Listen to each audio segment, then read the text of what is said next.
খেলার খবরের দিকে নজর রাখবো। আজ কলকাতা ডার্বি ডুরান্ড কোয়ার্টার ফাইনালে মুখোমুখি ইস্টবেঙ্গল মোহনবাগান। বিদেশিরায় ভরসা দুই দলের, ট্রাইব্রেকারে জোর দিল দুই প্রধান।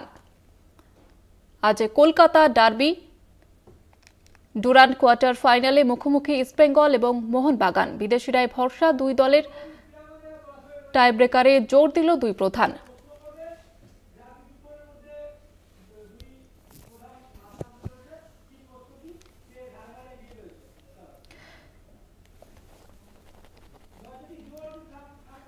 যুব ভারতের সামনে থেকে এই মুহূর্তে সরাসরি রয়েছেন আমাদের প্রতিনিধি জয়জ্যোতি ঘোষ। জয়জ্যোতি, এই মুহূর্তে মাঠের কি ছবি উঠে আসছে এবং ধারে ধারে কে এগিয়ে আছে, কোন দল? দেখো জয়িতা, এই মুহূর্তে একদম যুব ভারতীর সামনে রয়েছি। আর ডুরান্ড কোয়ার্টার ফাইনালে মুখোমুখি দুই প্রধান, একদিকে ইস্টবেঙ্গল এবং অপরদিকে মোহনবাগান। এই মুহূর্তে আমার সামনে দেখতে পাচ্ছ যে অনেক ইস্টবেঙ্গল সমর্থক কিন্তু রয়েছেন। তাদের কাছে প্রথমে জিজ্ঞেস করবো যে কারা এগিয়ে রয়েছে। অবশ্যই তারা ইস্টবেঙ্গলের কথা বলবে, কারা এগিয়ে এবং কেন এগিয়ে। আমরা এগিয়ে আছি, যতই যাই হোক আগে এখন ধরা হবে না। আমরা এগিয়ে আছি, আজকে আমরাই জিতবো। কালকে ইস্টবেঙ্গল কোচ বলেছেন যে এবারের ইস্টবেঙ্গলটা অন্য ইস্টবেঙ্গল, আপনারা কি সেটাই বলছেন? একদমই তাই, একদম। এইবারে আমরা জিতবই, জিততেই এসেছি, জিতাই ছাড়বো।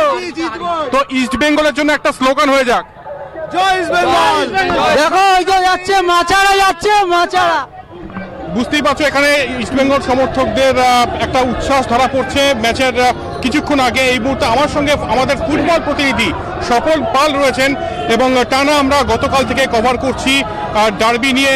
আজকে একদম মহেন্দ্রক্ষণের ঠিক সামনে দাঁড়িয়ে ইস্টবেঙ্গল একদিকে এবং অপরদিকে মোহনবাগানের টিমও কিন্তু যথেষ্ট ব্যালেন্স টিম। তবে ইস্টবেঙ্গলের টিম এবার সারপ্রাইজ প্যাকেজ। স্বপন দা, আজকের ম্যাচ নিয়ে কি তোমার কি ম্যাচের নায়ক এখন আজকের ম্যাচের নায়ক কি হবে? লিস্টন কোলাসন, হামিদ।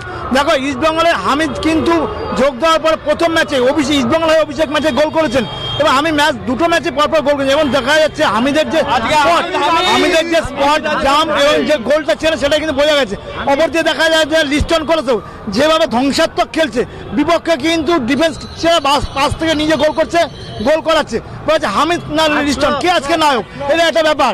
আরে ম্যাকলারেন নাকি মিগুয়েল মিডফিল্ডে যেভাবে আক্রমণাত্মক খেলছে এবং যেভাবে ডায়াগোনাল পাস দিচ্ছে, দুটো প্রান্ত দিয়ে পাস দিচ্ছে, নিজে গোল করছে, নিজে গোল করাচ্ছে এবং দুরন্ত ডিফেন্সে পাস করছে। তো বোঝা যাচ্ছে আজকে ইস্টবেঙ্গল কিন্তু ইস্টবেঙ্গল মতো অনেকদিন পর দেখা যাবে। একদমই ইস্টবেঙ্গল ফর্মে রয়েছে এবং গতকাল অস্কার ব্রুজো বলেছেন যে গত মরশুমের ইস্টবেঙ্গল আর এই মরশুমের ইস্টবেঙ্গলের মধ্যে কিন্তু পার্থক্য রয়েছে। তবে মোহনবাগানকে ভুলে গেলে চলবে না। মোহনবাগানের কামিন্স গতকাল প্রেস কনফারেন্স করেন এবং তারা কিন্তু হুঙ্কার দিয়েছেন যে তারাও প্রস্তুত। হয়তো প্রি সিজন ট্রেনিং এ সময়টা কম, কিন্তু তারা প্রস্তুত রয়েছে। আজকে বলে রাখি যে পেত্রাতোস কিছুটা সময়ের জন্য হলেও খেলবেন।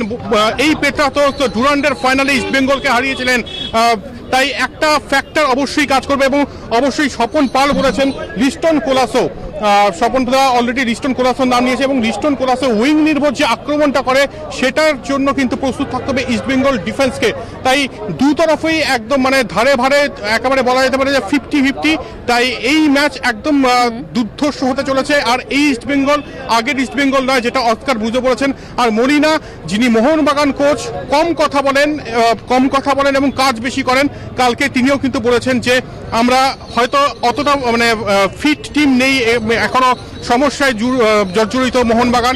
তবে যারা রয়েছেন, ম্যাকলারেন হোক, লিস্টন কোলাসো হোক, কামিন্স হোক, তারা কিন্তু ম্যাচ জেতার ক্ষমতা রাখে।